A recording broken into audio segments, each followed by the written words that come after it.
है बेहतरीन शायर वरुण सर। और वरुण सर अपने बारे में बताएंगे हमें भी और हमारी ऑडियंस को भी, जो ये लाइव देख रही है। Hello everyone. मैं डॉक्टर वरुण चौधरी हूँ। मैं पेशे से एक फिजिशियन हूँ।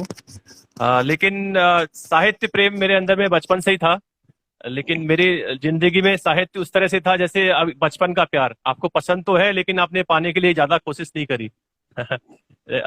लेकिन अब मैं धीरे धीरे अपने साहित्य के लिए थोड़ा थोड़ा समय दे रहा हूँ। मुझे अच्छा लगता है, मैं साहित्य के लिए समय देता हूँ। अब ओके हम सर। अपने अ, इससे पहले मैं एक बुक भी लिख चुका हूँ। इसका नाम है कुंभ मेला एक डॉक्टर की यात्रा। लेकिन लोगों को शायद पर्सनल लाइफ से ज्यादा इस बात में इंटरेस्ट हो, कुछ सुनने में ज्यादा इंटरेस्ट होगा शायद।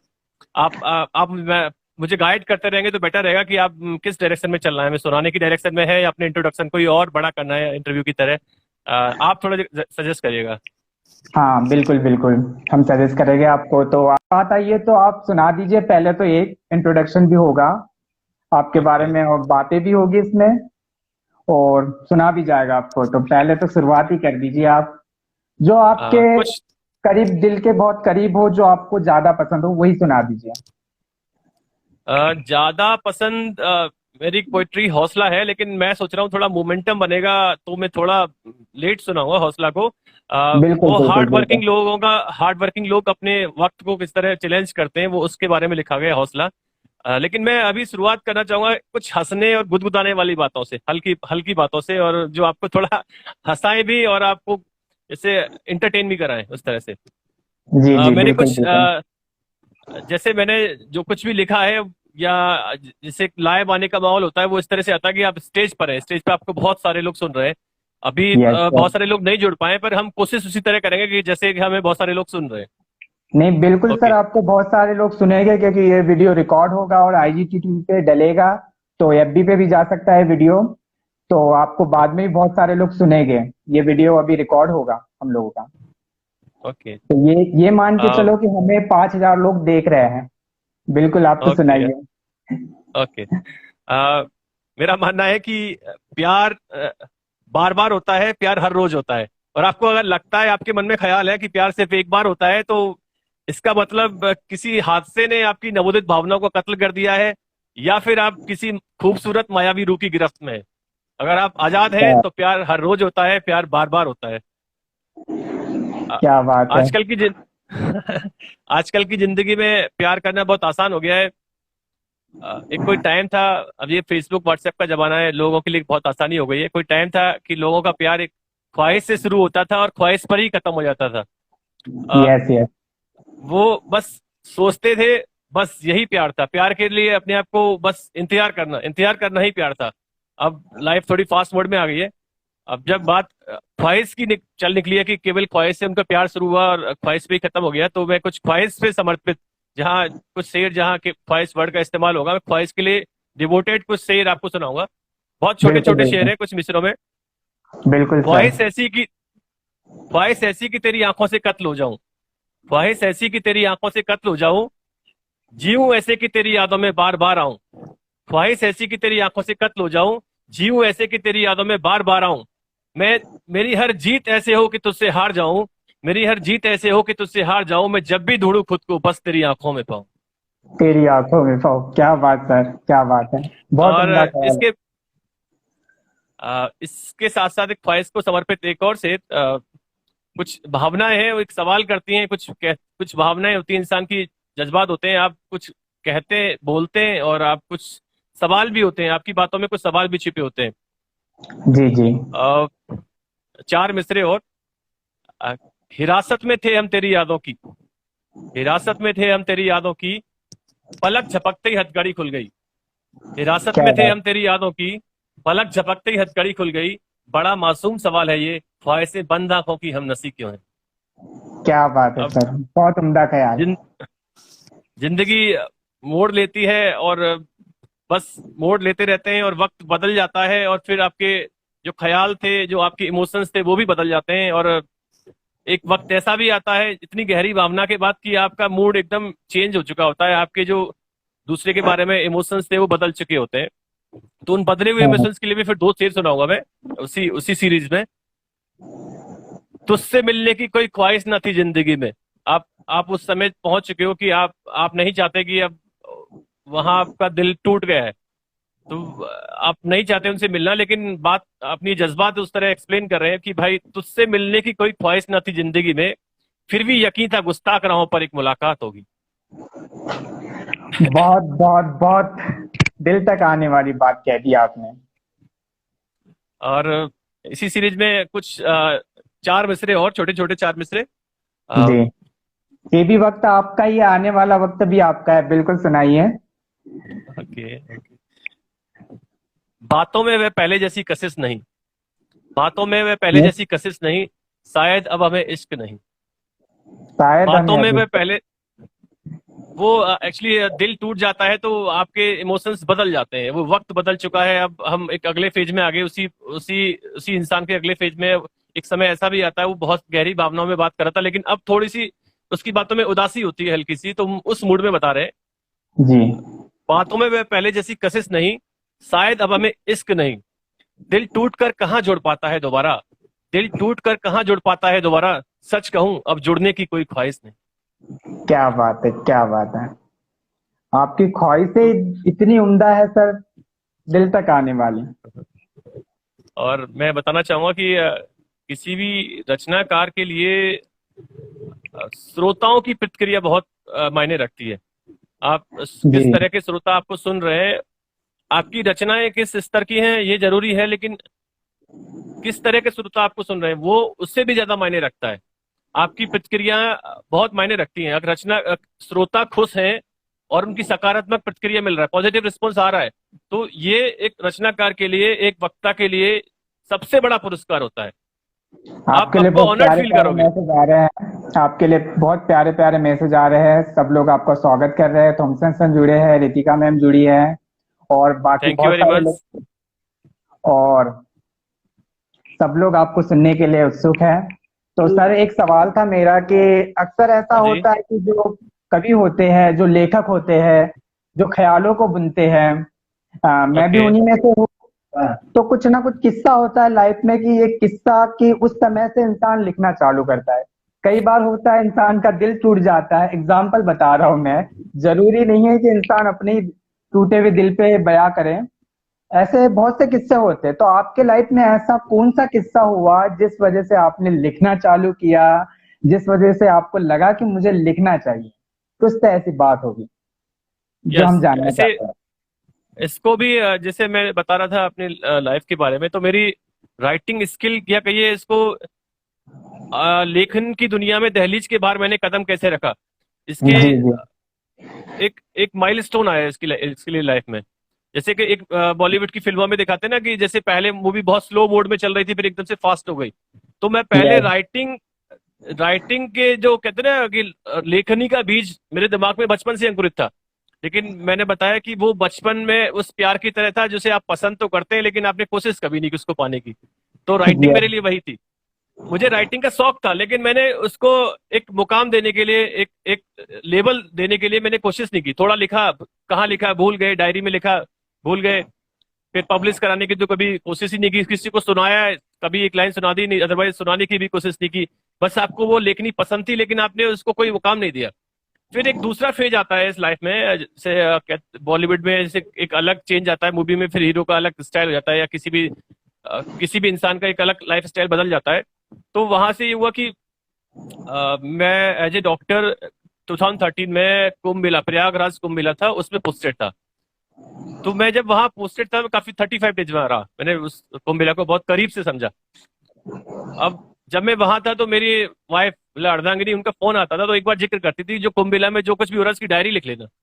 तो अब वो डायरी लिखने वाली बात मेरी इतने डीप इम्पैक्ट कर गई कि मैंने डायरी लिखा। फिर लिखने के बाद मैंने सोचा यार डायरी लिख ली, 35 डेज में वहां रहा, मैंने उसको उसके पूरी माइथोलॉजी को समझा, पूरे रिलीजन को समझा, पूरी पॉलिटिक्स को समझा, वहाँ बिजनेस क्या है, पूरी इकोनॉमी क्या है कुंभ मेला की, टूरिज्म क्या है, वहां पे इतने लोग बाहर से आ रहे हैं, या इंफ्रास्ट्रक्चर कैसे खड़ा कर रहे हैं पूरा, या इवन एज ए डॉक्टर में कैसे काम कर रहा हूँ, वो सब कुछ मैंने इतना डिटेल में समझ लिया कि क्यों ना इसको एक डीप में डिस्कस करते हुए एक डायरी कोई बुक की फॉर्म में पब्लिश कराया जाए। तो मैंने इसमें पहला चैप्टर इंट्रोडक्शन का रखा, इंट्रोडक्शन रखा मेला के बारे में। फिर डे बाय डे एक्टिविटी में डिटेल डिस्कस करते हुए एंटरटेनिंग लैंग्वेज में, बहुत ही एक लेमैन की नॉलेज में, एक कॉमन आदमी पढ़ सके, इसको मजा आए उसको पढ़ने में, मैंने 186 की पेज की बुक पब्लिश कर दी। तो ये मेरी साहित्य की दुनिया में दहलीज के बाद पहला कदम था कि मैंने एक बुक पब्लिश करी। देखिए ये वाली बुक है मेरी, कुंभमेला एक डॉक्टर की यात्रा। जी कैमरे जी। में इसके ये नागा साधु दिख रहे हैं इसमें, ये संगम का स्नान का दृश्य है। तो ये सर जब किस मैंने इस समय बुक आप को लिखे थे?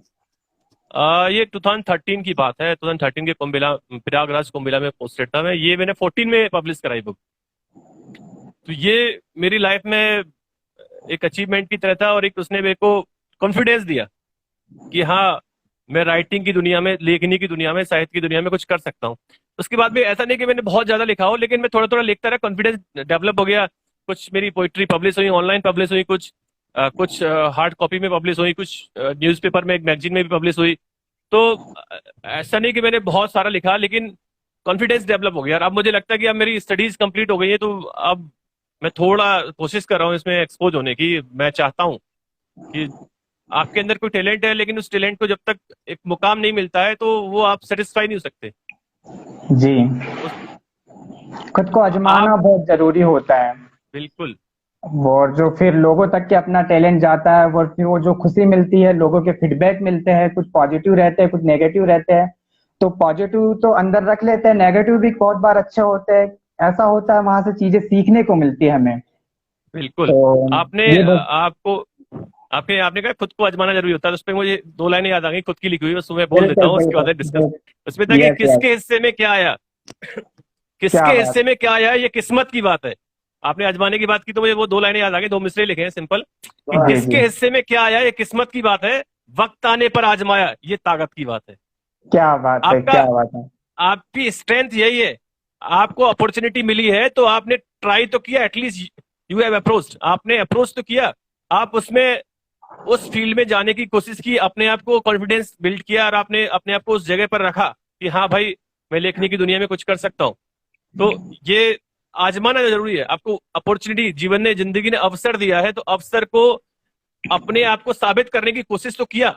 आप में टैलेंट है वो तो देखिए, ये तो फाइनली डिसीजन तो दुनिया को करना है और भगवान को करना है, वो एक अलग चीज है। लेकिन आप अपना अवसर तलाशिए, और अवसर जब मिल जाए तो उसमें अपना प्रयास करिए। ये आप है। अब बाकी रिजल्ट क्या रहेगा, तो रिजल्ट तो गॉड जानता है, भगवान जानते हैं, हमारे ईश्वर जानते हैं, और आप जानते हैं, मतलब आप समाज, दुनिया जानती है रिजल्ट क्या है, वो तो वही बताएंगे। लेकिन आप अवसर ढूंढते रहिए और अपने प्रयास करते रहिए। जी बिल्कुल सर, आपने बहुत सही बात की कि हमारे हाथों में कोशिशें करना है। बाकी रिजल्ट के बारे में अगर हम पहले ही सोच लेंगे कि अच्छा होगा या बुरा होगा, तो हम जो कोशिशों में जो एफर्ट लगाने वाले हैं वो लगा नहीं पाते हैं। तो सबसे हाँ जी, हाँ पहले जी। इंसान को अगर कोई चीज दिल में आती है तो उसको बिल्कुल कोशिश करना चाहिए, जैसे आपने किया। और मेरे साथ जितने भी अभी लाइव में जुड़े हैं, मैं सबको बताना चाहूंगा कि वरुण चौधरी सर एक ऑथर है, बुक, इन्होंने बुक लिखी है, और साथ में डॉक्टर है। और ये सर को बहुत प्रणाम कि अभी कोरोना में बहुत काम किया होगा, अपने दिल से आपको सल्यूट सर। और साथ में ख्यालों को बुनते हैं, तीनों अब चीजों आपने का कोरोना संग। का, जैसे मैं कोरोना का जिक्र नहीं करना चाह रहा था, लेकिन आपने नहीं कोरोना का सर, जिक्र किया तो बिल्कुल मुझे भी। मुझे लगा कि मैं साहित्य की दुनिया में हूँ, तो कोरोना का जिक्र करके लोगों का थोड़ा माइंड चेंज नहीं करना चाह रहा था। लेकिन आपने, मुझे लगा कि बाद में मोमेंटम बन पाए ना बन पाए कोरोना की बात करने का, तो अब बन गया है, तो मैं कोरोना का भी ऊपर भी कुछ चंद पंक्तियां लिख दूंगा। बिल्कुल सर, दो बिल्कुल। दो मिसरे मैंने लिखे उन लोगों की पॉइंट ऑफ व्यू से जो लॉकडाउन में अपने घरों में बनते हैं, छुट्टियां मना रहे थे। दो मिसरे मैंने उनके लिए लिखे, और दो मिसरे उस तरह लिखे कि मैं एज ए डॉक्टर किसी को क्या क्या सलाह दूंगा। तो मैं जी बिल्कुल। दो अलग अलग शेर, या इसको अलग अलग छोटी छोटी पोइम, या अलग अलग पंक्तियां हैं। पहले मैं चार पंक्तियां जो मैं एज ए डॉक्टर लोगों को सलाह दूंगा वो बताता हूँ आपको। कोरोना ने पांव पसारे, मतलब एक मैसेज छोड़ रहे हैं सोसाइटी के लिए, मैसेज क्या की तरह बात है, है। जैसे जिंगल होते हैं, या उस तरह आप छोटी छोटी दो टू लाइनर्स लिखे होते हैं दीवारों पर, उस तरह से दीवारों पर लिखवाने के लिए मैंने लिखा है। कोरोना ने पांव पसारे, स्वच्छता है इसका भेद, बीमारी से दूर रहे, जन जन तक पहुंचे संदेश, खुली हवा में ना छीके, भीड़ भाड़ से करे परहेज, हाथ जोड़कर करे नमस्ते, संस्कार ये सबसे नहीं। इसमें कोरोना तो आया, लेकिन कुछ चीजें कहते हैं कि भाई नेचर रीबूट कर रही है अपने आप को, नेचर अपने सिस्टम को दोबारा से डेवलप कर रही है, और उसने कुछ अपनी कल्चरल पॉइंट्स को फेवर किया है। कि भाई हाथ जोड़ के नमस्ते करें, ज्यादा अच्छा है। वो ट्रम्प साहब आए तो उन्होंने भी कहा नमस्ते ट्रम्प। अब कि आप ज्यादा इन्फेक्शन के चांस को अवॉइड कर दिया आपने, तो ये जी जी। सोसाइटी को मैसेज छोड़ने के लिए है कि आप और अननेसेसरी गैदरिंग ना करें। मतलब गैदरिंग तो होनी ही चाहिए, देखिए वो भी जैसे आप कभी सम्मेलन में जाते हैं तो वो अच्छी चीज है, वहाँ वहाँ गैदरिंग होना जरूरी है।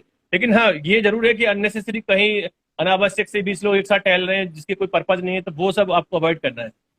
और उसी कड़ी में, उसी सीरीज में, कोरोना वाली सीरीज में मैंने एक और लिखा है, बिल्कुल सर, दो लाइनें। सुनाइए। वो वो लोगों को समर्पित है जिन्होंने बहुत छुट्टियां मनाई हैं, जिन्होंने अपने मदर फादर छोटे बच्चों के साथ में इतनी छुट्टियां मनाई कि वो यादगार रहेंगी। उतनी तो उन्होंने गर्मी की छुट्टी भी नहीं मनाई, वो उन्होंने इतना कोरोना में मना ली। तो उनके लिए मैं दो लाइनें, सिंपल दो लाइनें उन लोगों के समर्पित। उन्हीं में से खौफनाक। है सर, उन्हीं में से हाँ हम जी, हाँ जी। लोग भी है। अच्छा, गुड गुड गुड, तो ये आपको भी समर्पित कैसे है। रहे? बिल्कुल खौफनाक सर। मंजर, खौफनाक मंजर ये खुशगवार लगने लगा। बस इतना क्या ही है कि बात। खौफनाक मंजर ये खुशगवार लगने लगा, जिंदगी का हर दिन अब इतवार लगने लगा। बस इतना ही क्या लिखा गया बात है, था क्या बात। कि इतना छुट्टियां मिली कि अब लग रहा था कि इतना खौफनाक मंजर भी खुश लगने लगा। अरे यार बड़ा मजा आ रहा है, घर पे ही पड़े हुए हैं बहुत लोगों को तो, और वो हर दिन of every day was Sunday. आपको हर चीज में लग रहा था आज संडे है, छुट्टी है, घर पे रहो, कहीं जाना नहीं, कहीं आना नहीं, कोई डीजल पेट्रोल कुछ खर्च नहीं करना, कोई धुआं पॉल्यूशन, सब पॉल्यूशन फ्री हो गया था। कितना अच्छा वेदर हो गया था मंथ में, मई के मंथ तक, जब तक आप लॉकडाउन था तो वेदर बहुत अच्छा हो गया था। उस लॉकडाउन से इकोनॉमी जरूर बर्बाद हुई है, आप, मैं मानता हूँ कि बहुत कुछ गलत भी हुआ उस लॉकडाउन की वजह से, हाँ, लेकिन हाँ, लेकिन पॉल्यूशन जरूर कम हो गया। मतलब वो तो आप एक्सेप्ट, हर आदमी एक्सेप्ट कर रहा है कि भाई जब तक लॉकडाउन था पॉल्यूशन इतना कम हो गया कि बड़ा मजा आ रहा था। हाँ, ये भी बात सही कही आपने। सर ऐसे टास्क बताइए जो आपको, ये जो डॉक्टर की आपको ऐसे टास्क कोरोना में जो सबसे ज्यादा सामने आए कि ये चीजें मुश्किल रही आपको, वो कुछ आप डॉक्टर के नाते बताइए कि ये चीज मेरे लिए आ, बहुत ज्यादा मुश्किल थी कोरोना के समय। अच्छा, मुश्किल तो ऐसा बहुत ज्यादा मुश्किल तो कुछ भी नहीं होता, लेकिन हाँ, कुछ मुश्किलें जो पर्सनली मैंने फील की हैं, कुछ मुश्किलें जो न्यूज़पेपर्स के माध्यम से, टीवी के माध्यम से, या पर्सनली जो आप लोगों की बात होती है उन बातों के माध्यम से आपको पता लगा कि हाँ, कुछ प्रॉब्लम्स लोगों ने फेस की। जैसे कि एक तो, जैसे पर्सनली तो मैंने ये फेस किया कि भाई जब भी आप पीपीई किट पहनते हैं तो, मई का मंथ है या जून का मंथ है तो भाई इतनी गर्मी है कि आप पीपीई किट पहनते हैं तो बहुत ज्यादा गर्मी लगती है, और पता लगा कि कोरोना आपका कुछ बिगाड़े या न बिगाड़े, आप डिहाइड्रेट होके हीट स्ट्रोक की वजह से ही आप किसी गर्मी से प्रॉब्लम ही में मर फंस गए, गए। गर्मी से मर गए। तो वो वही कि आप वो पीपीई किट को पहनना is a big task. Corona से फाइट करना तो बात ही बात है, लेकिन जो होता है कि आपके हथियार इतने भारी हैं कि उसको, भारी हथियार को उठाना ही आपको पता लगा कि हाथ में मोच आ गई। तो वो पीपीई किट को पहनना इज ए बिग टास्क। और उसके अलावा अम, उसमें उस टाइम लोगों को, कुछ लोगों ने शिकायत की, जैसे टीवी पर पता लगा कि डिस्क्रिमिनेट हुआ अपने साथियों के साथ में, कि जैसे कुछ लोग तो सोसाइटी के कुछ लोग ऐसे कर रहे थे कि डॉक्टर्स को बहुत ज्यादा अप्रिशिएट कर रहे थे, उनके लिए बात ताली की नहीं होती, वो दिल से उनका रिस्पेक्ट कर रहे थे।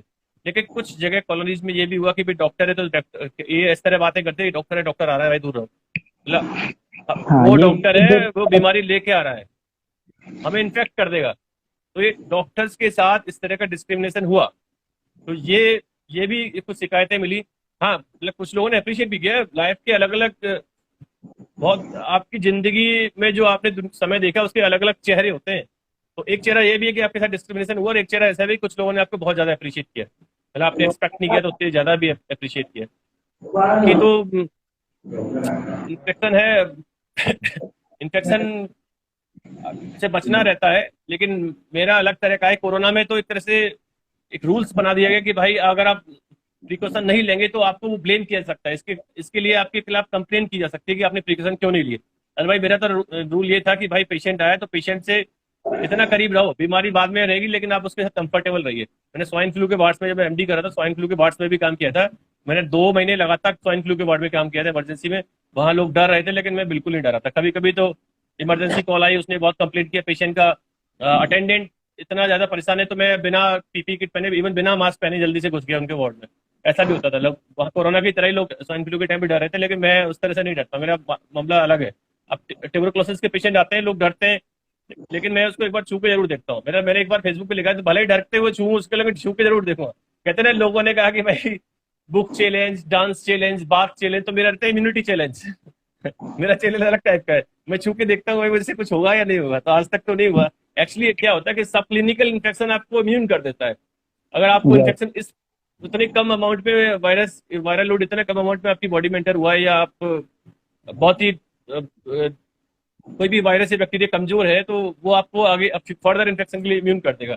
लेकिन क्या है कि कोरोना के मामले में कुछ अलग है, यहाँ स्टडीज नहीं हुई हैं, लोग इतने डरे हुए हैं और गाइडलाइंस डे बाई डे बदल रही हैं, तो उसमें मैं कुछ कमेंट नहीं कर सकता, क्योंकि जिस चीज के बारे में आपको उतना डेप्थ में नहीं पता है, क्योंकि हर हर संस्था उस पर अलग अलग तरह से डे बाई डे गाइडलाइन बदल रही है, तो हम उस पर कमेंट नहीं करेंगे, क्योंकि हमारा माहौल कंट्रोवर्शियल कोई भी बयान आता है तो वो हमारे पूरे काव्य पाठ के मजा को खराब कर देगा, तो हम उस पर डिस्कस नहीं जी करेंगे, क्योंकि जी। ये सबसे नई चीज है। हमारे साथ दीप्सन सर जुड़े हैं, जो आपसे पूछ रहे हैं कि भाई आप कैसे हो। अरुण सर, आप उन्हें मैं बताइए आप कैसे हो। हमारे को फाउंडर मैं है दीप्सन सर। मैं बहुत अच्छा हूँ, अच्छा लगा आपने मुझे मैसेज किया, मेरे हाल चाल जानने के बारे में इंटरेस्टेड है, मेरे को बहुत अच्छा लग रहा है। और संडे के दिन मेरे को बोलने का मौका मिला, काफी अच्छा लग रहा है कि आप ऑनलाइन आते हैं तो कॉन्फिडेंस बिल्ड होता है।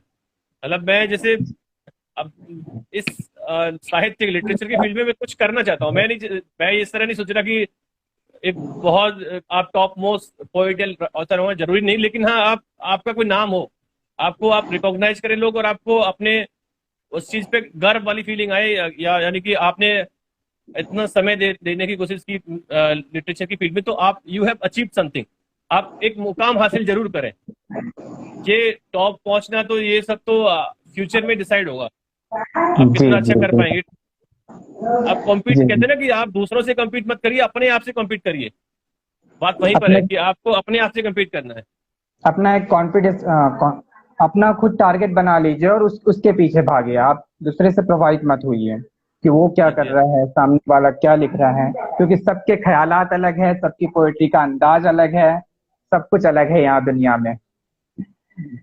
हाँ जी, हाँ जी। तो और फिर अरुण सर, एक बात थी कि आपने जो पहला ख्याल जो लिखा होगा, हाँ जी, हाँ जी। शायद वो अगर आपको याद हो तो हम चाहेंगे कि आप वो ख्याल कैसा था, जनता जानना चाहती है ख्याल। पहला ख्याल किस तरह, पहला ख्याल में मैं आपका क्वेश्चन नहीं समझ पाया ठीक से। पहला ख्याल, जैसे आपने जब लिखना शुरू किया था, हाँ हाँ। तो होता है ना कि पहला जो ख्याल होता है कि जब हम लोग लिखना शुरू करते हैं, तो मैंने ये पहली एक लाइन लिखी थी, उसके बाद मुझे मोटिवेशन मिला कि मैं और लिखूं, मैं और लिखूं, मैं और लिखूं। वो पहला ख्याल बचपन में कहते हैं ना कि उसका डॉक्यूमेंटेड नहीं है, मतलब बहुत सारा लिखा लेकिन मैं उसको कलेक्ट नहीं कर पाया। बाकी जो डॉक्यूमेंटेड है वो बुक कुंभमेला की बुक थी, मतलब अच्छी बुक है, 186 पेज की बुक है, वही बुक थी जिससे मेरे को मैंने एक टारगेट हासिल कर लिया, एक मुकाम हासिल किया कि हाँ मैं इस फील्ड में कुछ करने जा रहा हूँ। उसके बाद फिर वो मैं काफी लिखता रहा। बीच बीच में श्रोताओं को कुछ एंटरटेन कराने के लिए मैं हौसला मेरी जो फेवरेट है उसके हौसला है मेरा हार्ड वर्किंग। लोग वक्त को किस तरह चैलेंज करते हैं, लेकिन उससे पहले एक माहौल अपना गुदगुदाने वाला बना हुआ है, तो मैं पहले कुछ हौसला का एक मैंने लाइटर वर्जन, एक कॉमेडी वर्जन कह सकते हैं, या उसका एक ऐसा वर्जन, रोमांटिक वर्जन बनाया, उसका मैंने टाइटल दिया आशिक का हौसला। तो पहले मैं आपको आशिक का हौसला सुनाऊंगा, उसके बाद फिर मैं एक्चुअल हार्ड वर्किंग लोगों का हौसला हौसला सुनाऊंगा। ओके, देरी किस बात की, हम आपके आशिक के हौसले पर। और हमारे साथ है वरुण चौधरी सर। मैं आप सब ओके। लोगों को बताना चाहूंगा, और वरुण चौधरी सर पेशे से डॉक्टर हैं, और एक ख्यालों को बुनने वाले बहुत उम्दा दिल शख्स हैं। तो सर शुरू कीजिए जो आप ओके। सुनाना चाह रहे हो। आशिक का हौसला है कि भाई अब आशिक जब किसी चीज के लिए चाहत रखता है तो उसके हौसले बहुत बुलंद होते हैं। आशिक भी बहुत स्ट्रेंथ स्ट्रेंथ होती है आशिक की चाहत में, तो वो कितना कुछ सोच सकता है, इसके लिए मैं आशिक का हौसला लिखा है कि तुझे इश्क नहीं तो क्या, तुझे इश्क नहीं तो क्या मुझे एतबार तो है, तुझे इश्क नहीं तो क्या मुझे एतबार तो है, अपना मिलन इस जहां में नहीं तो क्या उस पार तो है। क्या तुझे बात है, इश्क क्या नहीं बात तो क्या मुझे एतबार तो है, अपना मिलन इस जहां में नहीं तो क्या उस पार तो है, तेरे गीतों में मेरा नाम हरगिज नहीं, है, क्या तेरे बात है। गीतों में मेरा नाम हरगिज नहीं, लेकिन धुनों में लहताल तो मेरा है, तेरे गीतों में मेरा नाम हरगिज नहीं, लेकिन धुनों में लहताल तो मेरा है। हवा को कौन रोक पाए खुशबू चुराने से, हवा को कौन रोक पाए खुशबू चुराने से, ये महफिल मेरी नहीं तो क्या यहाँ आगाज तो मेरा है। क्या बात है, अब क्या हम बात है। अब हम वक्त को चुनौती देने वाले लोगों के हौसले की बात करेंगे। ये हौसला दास्तान है ऐसी शख्सियतों की जो अपनी जिंदगी में कठिन परिश्रम से मुकाम हासिल करते हैं, और जब एक बार नई अड़चन उनके सामने आती है तो किस आशावादी अंदाज के साथ वक्त को चुनौती देते हैं। इसी की कहानी है जी हौसला। हौसला ये भी बताने की कोशिश करती है कि आपके टैलेंट को, आपकी प्रतिभा को किसी, वो कागज के टुकड़ों की मोहताज नहीं है, उसे किसी सर्टिफिकेट की जरूरत नहीं है। आप में टैलेंट है, वो आपके साथ रहेगा हमेशा। और हौसला, एक और चीज में बताने की कोशिश करूंगा कि मैं अपनी हौसला को सुनाऊंगा, अपनी हौसला रचना को सुनाऊंगा, तो यहाँ पे मैं और मेरे शब्दों का इस्तेमाल करूंगा। तो इसका मतलब वो सभी शख्स जिन्होंने अपनी जिंदगी में मुकाम हासिल करने के लिए कठिन परिश्रम किया है, वो सभी शख्स हैं। हौसला का मतलब वो सभी शख्स जिन्होंने मुकाम हासिल करने के लिए कठिन परिश्रम किया है। हौसला आपकी और उन सभी लोगों की कहानी है जिन्होंने कठिन परिश्रम किया है। जी तो मैं जी, शुरू करता हूँ हौसला। बिल्कुल बिल्कुल।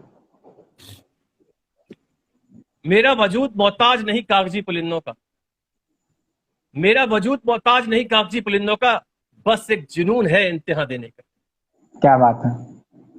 मेरा वजूद मोहताज नहीं कागजी पुलिंदों का, बस एक जुनून है इम्तिहान देने का। जो बचपन सितारों की छाव में सोया हो, जो बचपन सितारों की छाव में सोया हो, उसे बिजलियों की फिक्र नहीं, जो आसिया ने तूफानों में खड़े हुआ आंधियों की बिसात के। क्या बात है, क्या बात है। जो बचपन सितारों की छाव में सोया हो, उसे बिजलियों की फिक्र नहीं, जो आसिया ने तूफानों में खड़े हुए आंधियों की बिसात किया। हवाओं के रुख से, हवाओं के रुख से राहें नहीं मुड़ा करती, हवाओं के रुख से राहें नहीं मुड़ा करती, आंधियों में सिर्फ मंजर बदलते हैं, मेरी मंजिल नहीं। क्या बात है। हवाओं के रुख से राहें नहीं मुड़ा करती, आंधियों में सिर्फ मंजर बदलते हैं, मेरी मंजिल नहीं। हकीकत मिट नहीं सकती साजिशों की बारिशों से, हकीकत मिट नहीं सकती साजिशों की बारिशों से, जो डिग गया वो भूलता अडिग रहा है हौसला। हकीकत मिट नहीं सकती साजिशों की बारिशों से, जो डिग गया वो भूलती अडिग रहा है हौसला। ए वक्त सुन, अभी आखिरी आखिरी दो लाइनें आ रही हैं। ए वक्त सुन, रात के साये में गुमशुदा दरख्त तुम्हें, रात के साये में गुमशुदा दरख्त तुम्हें, कल सुबह फिर से यहाँ परिंदों की महफिल जमा होगी। क्या बात है, क्या बात है। आपकी लाइफ में बुरा फेज आता है तो वो एक रात है, कहने का मतलब कि एक जो रात है तो उसकी एक सुबह आना बाकी है। आप ये नहीं सोच लीजिए कि आप आपके अंदर आप हौसला है, आप में टैलेंट है, तो आप इसका मतलब एक रात आ गई तो आप खत्म नहीं हुए। क्योंकि आप अपने अपने वजूद से, अपनी मेहनत से, अपने एक नया मुकाम फिर से हासिल करोगे। ये उस टाइम कहा गया कि भाई एक बुरा फेज आता है लाइफ में तो डिमोरलाइज होने की जरूरत नहीं है, निराश होने की जरूरत नहीं है। आप अपने मार्ग पे अड़े रहिए और आप बुरे वक्त को चुनौती देके फिर आप फिर से एक नया वक्त आपकी लाइफ में आएगा। तो मैंने वही दो लाइनें, दो मिसरे हैं, उनको दोबारा से आपको सुनाने चाहूंगा कि ए वक्त सुन, रात के साये में गुमशुदा दरख्त तुम्हें, ए वक्त सुन, रात के साये में गुमशुदा दरख्त तुम्हें, कल सुबह फिर से यहाँ परिंदों की महफिल जमा होगी। तो क्या खूब, क्या खूब। आप अभी तक सब लोग अच्छा सुन रहे हैं, और मुझे मुझे डाउट हो रहा है कि भाई मैंने कभी नोटिस नहीं है कि 1 आवर तक लाइव जाने के लिए इसमें कितना डाटा होता है, जरूरत होता है। तो मुझे ऐसा ना हो कि हम डिस्कनेक्ट हो जाए, तो हम कुछ और अच्छी अच्छी चीजें, एक पोइट्री और है, और जी जी, उसको भी बिल्कुल। जल्दी से सुनाने की कोशिश करूंगा। मुझे पता नहीं कि कितनी देर तक हमारा डाटा साथ देगा। थोड़ा सा चलो कंफ्यूज हो चलो। गया। तो मैं श्रोताओं को बताना चाहूंगा कि आप तो राइटर हैं, तो आप इन चीजों को समझ सकते हैं। मैं श्रोताओं को भी अपनी भावनाओं से अवगत कराना चाहूंगा कि श्रोताओं, दोस्तों, साथियों, कि हम कोई भी कवि या रचनाकार भी एक इंसान होता है। वो इंसान सामाजिक प्राणी होता है, समाज में रहता है, और वो ऐसा हो नहीं सकता कि एक राइटर मानवीय संवेदनाओं से या सामाजिक जो हलचल हो रही है उससे सरोकार न रखता हो। मुझे एक साक्षात्कार में प्रश्न पूछा गया कि भाई कविता क्या है, आप कविता को परिभाषित करिए। तो मैंने कविता की परिभाषा दी कि भाई किसी प्रसंग में मानवीय संवेदनाओं का संक्षिप्त शोध पत्र ही कविता है। किसी प्रसंग में मानवीय संवेदनाओं का संक्षिप्त शोध पत्र ही कविता है। भाई आपने लिखा, आपने पूरे टॉपिक को समझा, आपके इमोशंस, आपके अंदर की जो इमोशंस थे वो उसके बारे में क्या स्टडी किया आपने, टॉपिक को, आपके इमोशंस थे, वही उसका आपने हिंदी अनुवाद कर दिया कि आपने उसी चीज को लिखा, वही कविता है। तो हाँ, कोई भी कवि या कोई भी राइटर ऐसा हो नहीं सकता कि मानवीय संवेदनाओं से सरोकार ना रखे। मैं कहना ये चाहता था कि सरहद पे तनाव है, और ऐसा हो नहीं सकता कि हमारी रचनाएं मातृभूमि से या सरजमी से सरोकार ना रखें। जी जी, मेरी बिल्कुल। अगली प्रस्तुति समर्पित है भारतीय सेना के लिए जो अदम्य साहस के साथ अपने नाम की परवाह किए बिना मातृभूमि पर बलिदान हो जाते हैं। और मैं आप साथियों को बताना चाहूंगा कि मैं बहुत ज्यादा समय नहीं रहा, लेकिन मैं as a short service commission flight lieutenant की तरह मैंने ज्वाइन किया था इंडियन एयरफोर्स में। वहाँ मेडिकल ऑफिसर ही था, लेकिन एज ए मैं कमीशन ऑफिसर था।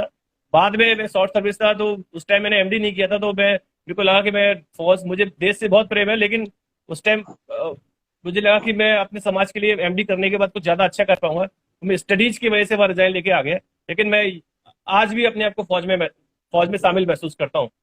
मतलब ये मैंने ये एक स्टेटस भी डाला था, एक बार मैंने ब्लड डोनेट किया, टाइम टाइम पे करते रहते, तो मैंने फेसबुक वॉल पर स्टेटस डाला था कि भाई भले ही मैंने फौज छोड़ दी, लेकिन देश के लिए खून देना नहीं छोड़ा। मैंने जी ब्लड देते समय ही बिल्कुल। बोला था कि फौज छोड़ी है, लेकिन देश के लिए खून देता रहूंगा मैं। तो समर्पण तो रह गई, भावनाएं भी फौज के लिए रहेंगी, वो अब कविता में जाहिर करूंगा। और फौज के लिए समर्पण भी रहेगा कि आप फौज के इंसानों की, जैसे कभी मेरे कोई फौजी दोस्त, वो भले ही मेरे दोस्त नहीं है, लेकिन कोई भी फौजी आता है तो मुझे इसने बस प्रेम से बात कर ली, तो मैं उसका काम प्रायोरिटी पे ही रखता हूँ हमेशा फौजी के, क्योंकि मेरा समर्पण है उस फौजी के लिए, उसका काम मैं हमेशा प्रायोरिटी पे रखता हूँ। तो वही जी है जी कि भाई हमारी भावनाएं सरहद पे तनाव हो, तो ऐसा हो नहीं सकता कि किसी कवि की भावनाएं उस मातृभूमि से, सरजमी से सरोकार न रखती हूँ। तो अगली अगली पंक्तियां मातृभूमि के लिए समर्पित है, भारतीय सेना के लिए समर्पित है, उसको वीर रस में डूब के सुनिएगा। बिल्कुल बिल्कुल मैं सर। काव्य पाठ में स्टार्ट करता हूँ कि मिटते हैं सरजमी पर, मिटते हैं सरजमी पर वो शख्स अमर हो जाते हैं, मिटते हैं सरजमी पर वो शख्स अमर हो जाते हैं, नाम की भूख नहीं वो हर जुमा की खबर हो जाते हैं। इसका शीर्षक ही मैंने लिखा है हर जुबान की खबर हो जाते हैं, कि मिटते हैं सरजमी पर वो शख्स अमर हो जाते हैं, नाम की भूख नहीं वो हर जुबा की खबर हो जाते हैं। जिंदा है जमी की धड़कने, जिंदा है जमी की धड़कने, जिनके कदमों की ताल से गूंजते हैं जागोश जिनके आकाश और पाताल से। क्या वतन बात है, के क्या बात। रखवाले, वतन के रखवाले वतन पर बलिदान हो जाते हैं, वतन के रखवाले वतन पर बलिदान हो जाते हैं, सांसें मिलाकर मिट्टी में वतन की जान हो जाते हैं।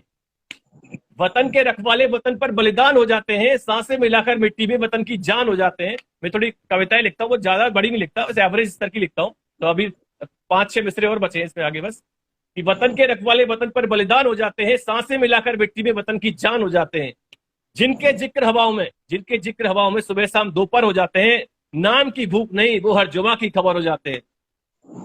कितनी दुल्हनों के किस्से खत्म हो गए, कितनी दुल्हनों के किस्से खत्म हो गए, कितनी माओ के हिस्से खत्म हो गए, कितनी दुल्हनों के किस्से खत्म हो गए, कितनी माओ के हिस्से खत्म हो गए। अब आखिरी 2 मिसरे हैं बस, कि कितनी दुल्हनों के किस्से खत्म हो गए, कितनी माओ के हिस्से खत्म हो गए, लेकर अपनों से विदा वो निडर बेखबर हो जाते हैं, नाम की भूख नहीं वो हर जुबा की खबर हो जाते हैं। जय हिंद।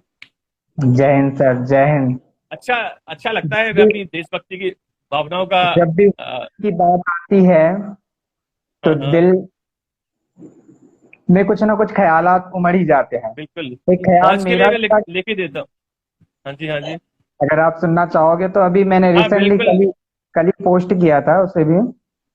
हाँ हाँ लिखा ही था कि एक सैनिक की चाहत क्या होती है, चाहत को हाँ हाँ, लेकर के एक बिल्कुल। सैनिक चाहत क्या होती है, कितनी खूबसूरत चाहत है, देखिएगा। हाँ हाँ, नहीं चाहता कि मुझे कोई बड़ा नाम, कोई बड़ी शोहरत मिले। क्या बात है। नहीं चाहता कि मुझे कोई बड़ा नाम, कोई बड़ी शोहरत मिले। ख्वाहिश तो नादान दिल की सिर्फ इतनी सी है, मेरे मर जाने पर तिरंगा मेरी रूह पर चढ़े, वाह तिरंगा मेरी रूह पर चढ़े। वाह, फौजी की भावनाएं होती है देश के लिए, उसके लिए हम भी बस लिखते रहते हैं। हम अपने शब्दों से श्रद्धा सुमन अर्पित कर सकते हैं फौजी के लिए, बस इतना ही कर सकते हैं। बाकी तो बलिदान जो देता है तो उसको उसका परिवार ही देखता है। जैसे मैंने कल 2 दिन पहले स्टेटस डाला, तो मैंने वही ये लिखा कि मैंने इसको हिंदी अनुवाद ही बताता हूँ कि श्रोता हमारे ज्यादा हिंदी वाले हैं, कि मुझे ताबूतों के चित्र ज्यादा प्रभावित नहीं करते हैं।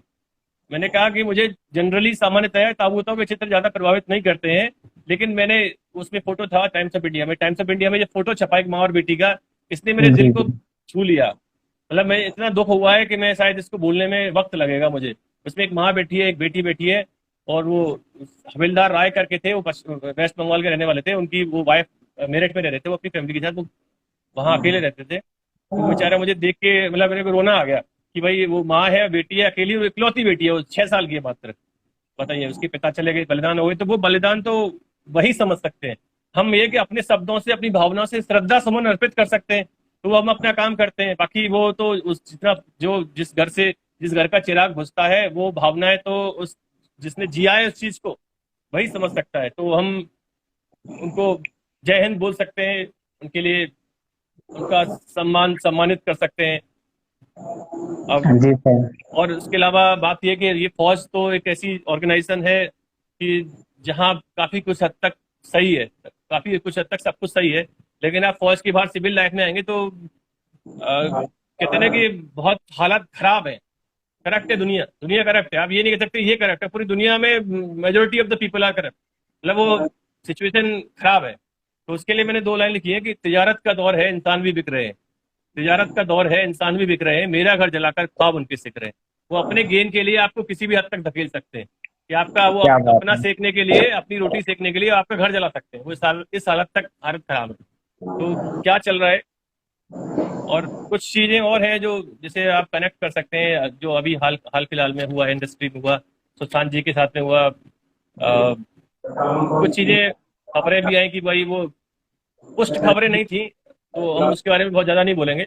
लेकिन जितना अखबारों में पढ़ा कि भाई किसी ने कहा कि वो उनको काम देने में नेपोटिज्म की वजह से उनको वहां से हटाया गया। जैसा जैसा कि हमने पढ़ा अखबारों में, किसी ने कहा कि उनको रिग्रेट था कि पुराना रिलेशन तोड़ने का, उस चीज का रिग्रेट था। या कुछ लोगों ने उनसे पहले फायदा उठा लिया और बाद में उनको सपोर्ट नहीं किया, ये सब था। तो मैं कुछ और मिसले सुनाऊंगा कि तब उनको कनेक्ट करिएगा। तो 3-4 डिफरेंट डिफरेंट शेयर हैं, लेकिन आप उस जो प्रेजेंट सिचुएशन है आप उससे कनेक्ट कर सकते हैं। कुछ जी कुछ हैं, जी। पहला शोर है कि बहुत ही आम आदमी की लैंग्वेज में है, काबिल थे तो बुरे थे, काबिल थे तो बुरे थे, बर्बाद हुए बच्चे हैं, मन का कोई मोल नहीं, यहाँ सब कानों के कच्चे हैं। यानी कि आप पहले टैलेंटेड थे तो आप तब कुछ नहीं था, अब जब आप खत्म हो गए तो हाँ बहुत अच्छा था, बहुत अच्छा था। तो काबिल थे तो बुरे थे, बर्बाद हुए बच्चे हैं, मन का कोई बोल नहीं, यहाँ सब कानों के कच्चे हैं। यानी कि पहले आप दूसरों के जो आपके कान भरे जा रहे थे, वो उस चीज को जो आपके दिमाग में हैमरिंग हो रही थी, उस चीज को आप एक्सेप्ट कर लिए, बाद में कहते हो भाई वो इंसान बहुत अच्छा था। और कुछ चीजें कि भाई उन्होंने कहते हैं कि उन्होंने किसी सेक्रेटरिस्ट के पास या कहीं रिग्रेट किया। भाई हम चीजों को वेरीफाई नहीं करें इन खबरों को, लेकिन कहीं सुना, अखबारों में पढ़ा कि उनको रिग्रेट था पुराने रिलेशन तोड़ने का। तो उस पर मैं यही कहना चाहूंगा कि भाई चीजें कुछ चीज दूर होकर ही पास फील होती हैं। जब तक हमारे साथ रहती है हम उन्हें फील नहीं कर पाते, वो रिलेशन हमसे दूर होता है तो हम फील करते हैं। इसलिए सिंपल 2 लाइन लिखी है मैंने कि फासलों का गणित ये समझ नहीं आया मुझे, फासलों का गणित ये समझ नहीं आया मुझे, कुछ रिश्ते दूर होकर ही पास होते हैं। आप उसकी अहमियत नहीं समझ बहुत पाते, वो दूर होता है बहुत उसी के खूब, लिए। बहुत खूब सर।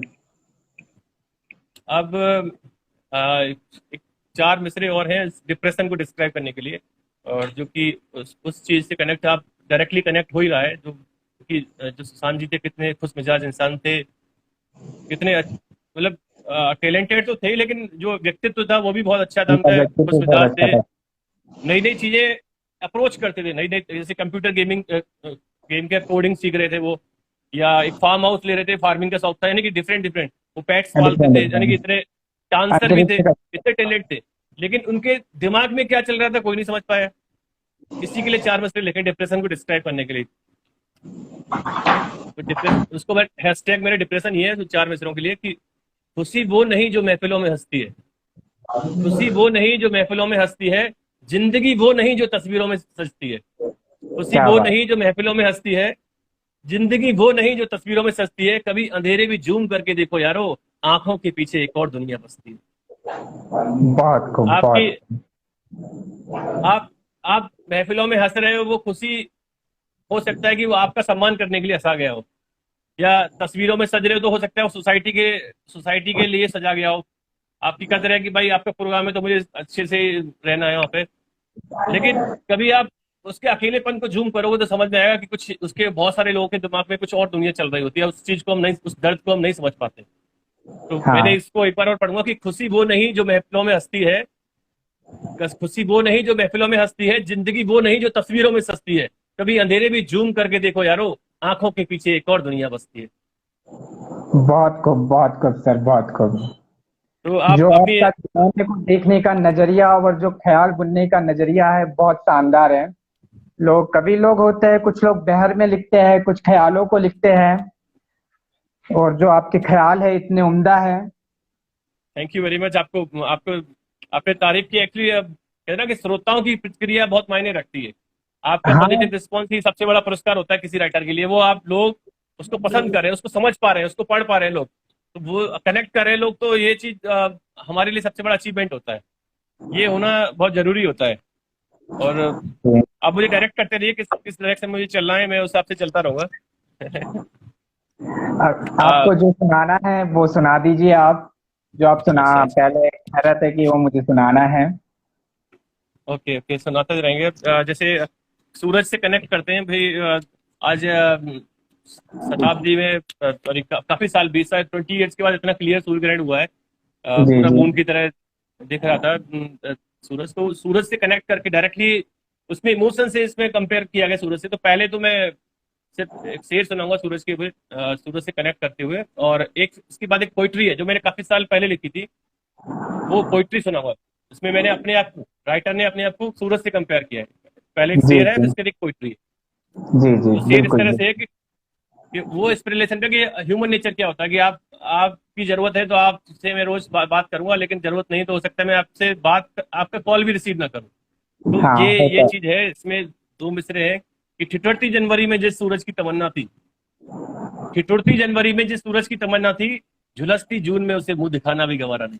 क्या तो कहने क्या ये कहने।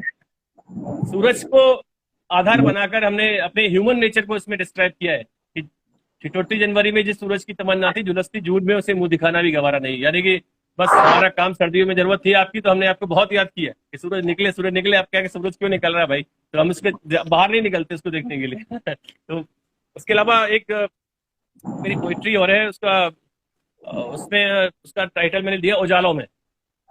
उजालों में इसमें क्या है कि अ, जैसे ये उस तरह का प्यार है कि भाई आप रोज लाइब्रेरी में जाकर या कहीं भी रात शाम को मिलते हो, शाम के बिछुड़ जाते हो। जैसे हॉस्टल लाइफ में हो, शाम तक मिलते हो, शाम को बिछड़ जाते हो, फिर अगले दिन सुबह मिलते हो। तो उस इमोशन को किसी चीज से कहते हैं नेचुरल। आपकी दुनिया में जो कुछ है, तो नेचुरल जो दृश्य है प्राकृतिक दृश्यों में कंपेयर किया, तो मैंने उस इमोशन को सूरज से कंपेयर कर दिया। भाई सूरज भी तो आपके साथ रात शाम तक ही रहता है, रात को चला जाता जी है वो। फिर सुबह दिन मतलब आप जगे, आपकी नींद खुली और सूरज से मुलाकात हो गई। तो मैंने उस प्यार को सूरज से कंपेयर किया है। बेसिकली वो इमोशन है, लेकिन उस इमोशन को आपको शाम को उससे बिछुड़ना ही बिछुड़ना है, और आपको अगले दिन वो सुबह मिल जाएगी। वो कोई भी बंदा आपको सुबह मिल जाएगा। तो आपकी जो एहसास है उसको हमने सूरज से कंपेयर किया। तो मैंने लिखा है, मेरा हर अक्स उसके बारे में सोच रहा है, शाम को मिलना है, बिछुड़ना है, सुबह मिलना है। मेरा हर अक्स तुझे ढूंढते हुए धुंधला हो गया, मेरा हर अक्स तुझे ढूंढते हुए धुंधला हो गया। जब तुम मेरे करीब आए तो सवेरा हो गया। क्या उस बात। सुबह उस सुबह उगते सूरज को देखकर ऐसा लगा, उस सुबह उगते सूरज को देखकर ऐसा लगा, क्या कुछ ऐसा भी है जिसे मैं छू नहीं सकता। मेरा प्रकाश वो साहस है जिससे कोई रोक नहीं सकता। कि आज मतलब जो भी बंदा है उसके इमोशंस इतने गहरे हैं कि वो अपने को सूरज से कंपेयर कर रहा है कि भाई सूरज की किरणों को कोई रोक नहीं सकता। तो वो आप उसकी उस पे बंदिशें नहीं लगा सकते। आपकी फीलिंग्स पे कभी बंदिश नहीं लगता है। जैसे पहले भी मैंने पोइट्री में एक लाइन बोली थी कि हवा को कौन रोक पाए खुशबू चुराने से। तो वही तो कि मेरा प्रकाश वो साहस है जिसे कोई रोक नहीं सकता। उस सुबह उगते सूरज को देखकर ऐसा लगा, क्या कुछ ऐसा भी है जिसे मैं छू नहीं सकता। मेरा प्रकाश वह साहस है जिसे कोई रोक नहीं सकता।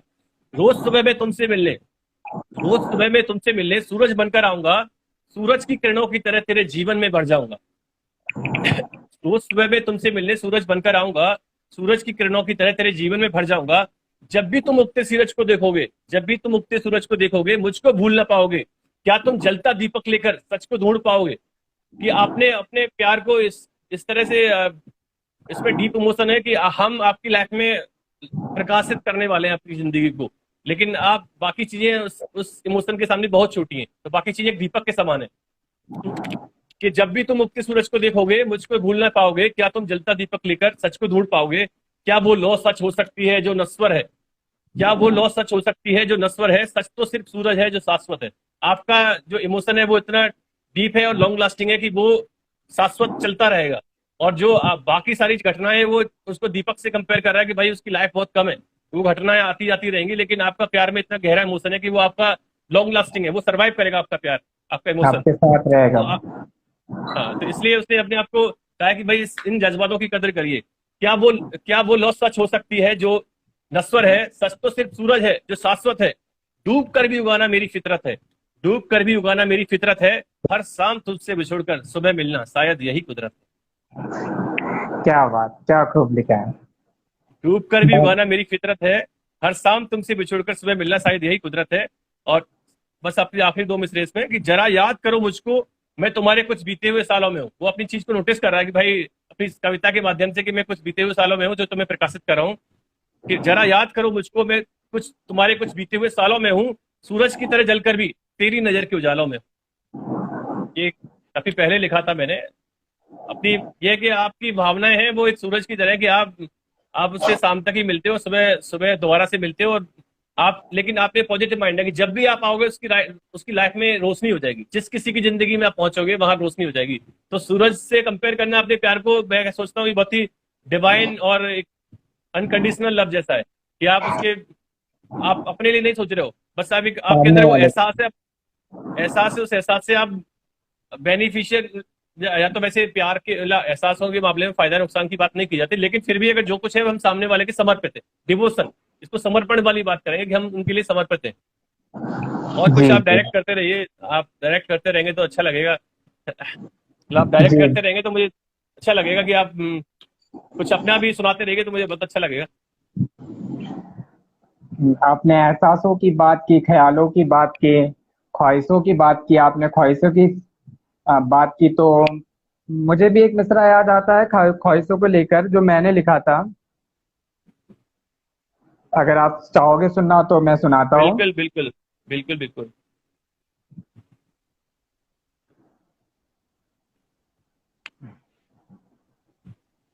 स्वागत है, स्वागत है, अच्छा लगेगा। बिल्कुल बिल्कुल बिल्कुल बिल्कुल।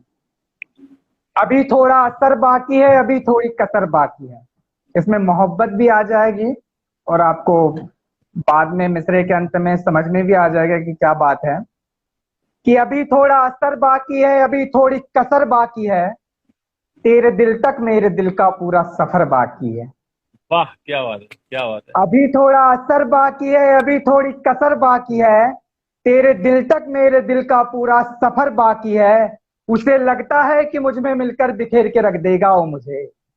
आने दे जिंदगी में बवाल, मेरे सारे हुनर बाकी वाह, क्या बात है, क्या बात है। अब हम अपनी एक और अगले पड़ाव की तरफ ले चलते हैं। है। बिल्कुल अब मुझे बिल्कुल। एकदम से कहते हैं ना कि आप प्रिपेयर नहीं होते कि क्या क्या बोलना है, तो बस एक पोइट्री और याद आ रही है जो मेरे पास अभी अवेलेबल है, जो मैंने वो भी काफी पहले लिखी थी।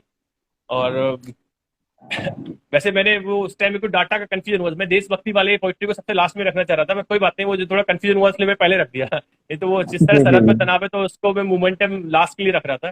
पर ठीक है, भावनाएं हैं अपनी अपने व्यक्त की। एक अब एक जैसे ये प्रेम ऐसा विषय है जो एहसास, जो मानवीय इंसानों के जज्बात है, वो ऐसा विषय है, वो हर जगह, हर दुनिया के हर जगह और लाइफ के हर फेज में आपको एग्जिस्ट किसी ना किसी रूप में देखने को मिलता है। तो उसके इंसान के जज्बातों को व्यक्त कर रहा हूँ। उसमें है बस एक बार कि आपकी कुछ बात अधूरी रह गई तो उसे आप कहना चाहते हैं, तो बस उसी के लिए है। तुम चले तो गए मुझे छोड़कर। भाई आपका जो, जिनके लिए आप गहरा रिश्ता समझते हैं दिल से और वो आपसे दूर हो जाते हैं, और तो आपके लिए कुछ इनकम्प्लीट सा कुछ खालीपन हो जाता है। तो उस जी। खालीपन की वजह से आप फिर लिखते हैं। आप बोल नहीं पाए उस चीज को, तो उस चीज को तो जरूर लिखेगा, एक रचनाकार उस चीज को जरूर लिखेगा। लेकिन ये नहीं होता कि भाई रचनाकार की हर चीज आपकी खुद की भावना है। हो सकता है कि आपके दोस्त की भावना को आपने इतना करीब से देखा कि आपने उसके ऊपर एक कहानी लिख दी। या हो सकता है कि आपने आपके ऑफिस वर्कर की भावना को आपने इतने करीब से समझा कि आपने उसकी भावनाओं को लिख दिया, कागज पे कलम पे उकेर दिया। तो जो भी रचनाकार लिखता है वो मानवीय संवेदनाओं से सरोकार रखता है और वो रियल चीज होती है। लेकिन ये जरूरी नहीं कि वो रियल आपकी लाइफ का ही हो, आपके दोस्तों की लाइफ का हो सकता है, आपके कलीग्स जो सहकर्मी है, प्रोफेशनल या प्लेस जो में जो कलीग्स है घटना होती है उसके हिसाब से। हाँ, वो रियल है, किसी प्रसंग की संवेदना है। लेकिन ये मत सोचिए कि वो हमेशा राइटर की लाइफ का है। लेकिन राइटर ने कहीं ना कहीं उसको महसूस जरूर किया है, इतना कंफर्म है, ये निश्चय है कि आपने, राइटर ने उसको महसूस किया दिल से। जी तो जी। लोगों की जो इमोशंस हैं उसको मैं बस कहने की कोशिश करूंगा कि बस एक बार है, पोइट्री है। तुम चले तो गए मुझे छोड़कर, तुम चले तो गए मुझे छोड़कर, यूं मेरा दिल तोड़कर, कोई तुम्हें इतना चाहता है तुमने देखा भी नहीं मुंह मोड़कर। तुम चले तो गए मुझे छोड़कर, यूं मेरा दिल तोड़कर, कोई तुम्हें इतना चाहता है तुमने देखा भी नहीं मुंह मोड़कर। रास्ते में तुमने जिस गुलाब से फूल खींचा था, रास्ते में तुमने जिस गुलाब से फूल खींचा था, उस गुलाब को मेरे आंसुओं ने ही सींचा था। जो आपकी जिंदगी में खुशियां आए, हो सकता है वो किसी के पेन की वजह से अचीव हुई है और आप उस चीज को समझ नहीं पाए हो। तो रास्ते में तुमने जिस गुलाब को रास्ते में तुमने जिस गुलाब से फूल खींचा था, उस गुलाब को मेरे आंसुओं ने ही सींचा था। गुलाब की पंखुड़ियों पर जो नमी थी, वो नमी नहीं, आंसुओं की बूंदें जमी थी। जब तुम्हारी उंगलियों ने जब तुम्हारी उंगलियों ने इस गुलाब के कांटे को छुआ, उस क्षण तुम्हें दिल के दर्द का एहसास कुछ हुआ। कहते ना कि वही जो पहली वाली पोइट्री में भी था कि पहले आप बहुत लव करते हो, लेकिन एहसास गहरा होता है, लेकिन बाद में एक फेज आता है कि जहां जब आप दुखी होते हो तो कहीं ना कहीं कहते ना कि अब उसको नेगेटिव बोला जाएगा या आदमी का ट्रेट, पर्सनैलिटी का ये भी एक टाइप हो जाता है कि वहीं कहीं ना कहीं आप फिर उस चीज को इस तरह हल्का सा एक मामूली सा नकारात्मक अंदाज बोल सकते हैं या कुछ बदलाव बोल सकते हैं, भावनाओं में बदलाव बोल सकते हैं कि उसने उस चीज को नेगेटिव तरह से लिया। पहले तो ये था कि भाई तुम्हारे लिए ये खुशियां फूल के लिए पल्लवित हुई हैं पुष्प के रूप में, वो उसमें हमारा भी बलिदान है, लेकिन बाद में फिर उस तरह से नेगेटिव बातें भी कर देते हैं जी जी। कि रास्ते में तुमने जिस गुलाब से फूल खींचा था, उस गुलाब को मेरे आंसुओं ने ही सींचा था। गुलाब की पंखुड़ियों पर जो नमी थी, वो नमी नहीं, मेरे आंसुओं की बूंदें जमी थी। जब तुम्हारी उंगलियों ने उस गुलाब के कांटे को छुआ जब तुम्हारी उंगलियों ने उस गुलाब के कांटे को छुआ, उस क्षण तुम्हें दिल के दर्द का एहसास कुछ हुआ। तुम्हारी उंगली में बस एक ही लगा है तुम्हारी उंगली में बस एक ही लगा है, ऐसे हमारे दिल में हजारों लगे हैं। तुम्हें क्या मालूम, तुम्हारी यादों में हम कितनी रातों तक जगे। क्या खूब, क्या खूब, बहुत बस एक शानदार। बार लौटाओ बस एक बार लौटाओ, मुझे बहुत कुछ कहना है। बस एक बार लौटाओ, मुझे बहुत कुछ कहना है। तब बर्फीली थी चाहते, अब आंसुओं का झरना है। क्या पहले बात। आप एक्सप्रेस नहीं कर पा रहे थे, अब इतना एक्सप्रेस के मूड में हो कि आप बह रही हैं भावना झरने की तरह। बस एक बार लौटाओ, मुझे बहुत कुछ कहना है। तब बर्फीली थी चाहते, अब आंसुओं का झरना है। इन आंसुओं से बढ़कर मेरा दिल बहा जा रहा है। इन आंसुओं से बढ़कर मेरा दिल बहा जा रहा है। तुम छोड़कर जा रहे हो तो लग रहा है जैसे सारा जहां जा रहा है, सारा जहां जा रहा है। बस एक बार लौटाओ, मुझे बहुत कुछ कहना है। बस एक बार। बहुत इसमें शानदार। जज्बात होते। अब और आप सर डायरेक्ट हमारे करिए। पास 5 मिनट बचे हुए हैं। Okay okay okay. तो मैं हाँ, याद आप करता हूँ कि कंटिन्यू पांच करिए, कंटिन्यू कंटिन्यू करिए करिए। मैं कुछ अच्छी सी बात लिखकर बोलकर इस चीज को मैं समाप्त करना चाह रहा था। जी सर, बिल्कुल बिल्कुल। लास्ट के 5 मिनट में मैं कुछ अच्छा सा बोलना चाह रहा था। चलिए मैं अब उसी चीज को मैं एक्चुअली जो कुछ भी हुआ, जैसे हम कभी जगत में है और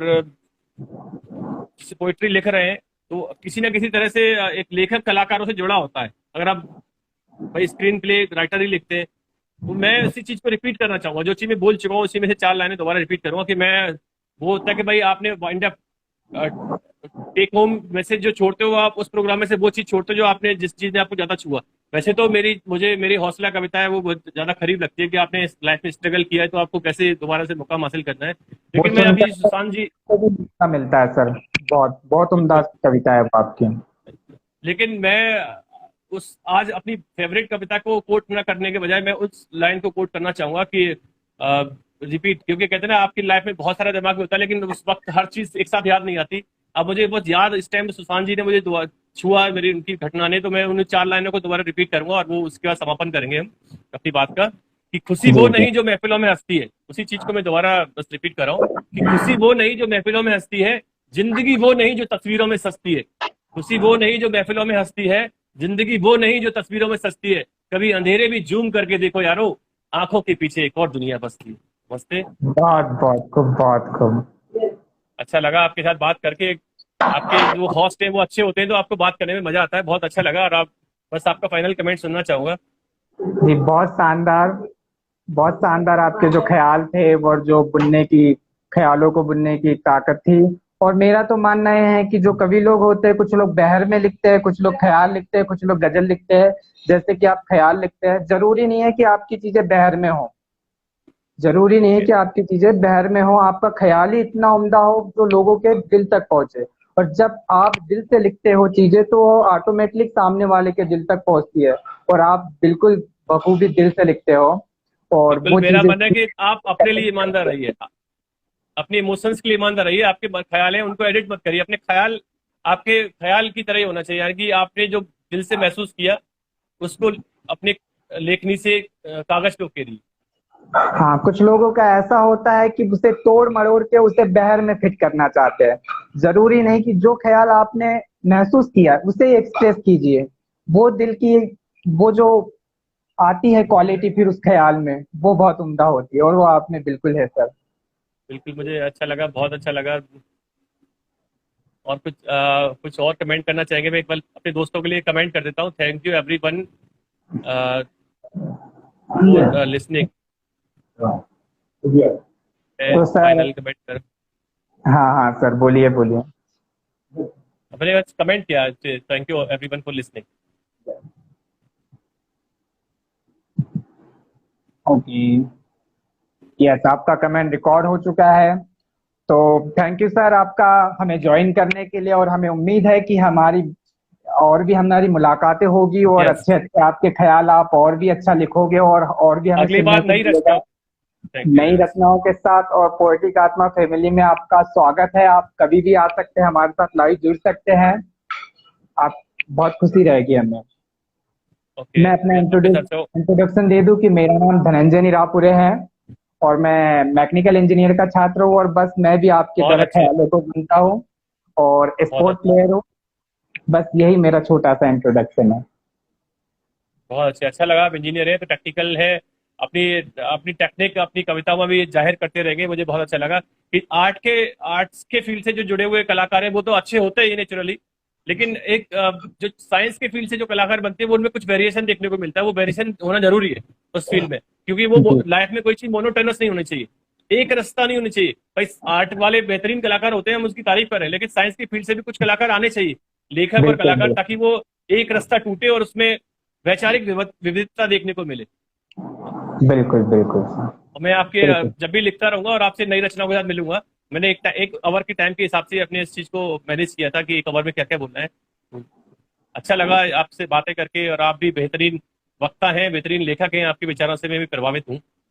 thank you sir, thank you sir. इसी के साथ हम आज का सेशन एंड करते हैं, और सभी सुनने ओके, वालों को तहे दिल से थैंक यू जो आप लोग हमारे साथ जुड़े। और सर आपका दिल से धन्यवाद। और हैव आप ए गुड डे। डॉक्टर हो इसलिए आपको सलाम कि आपने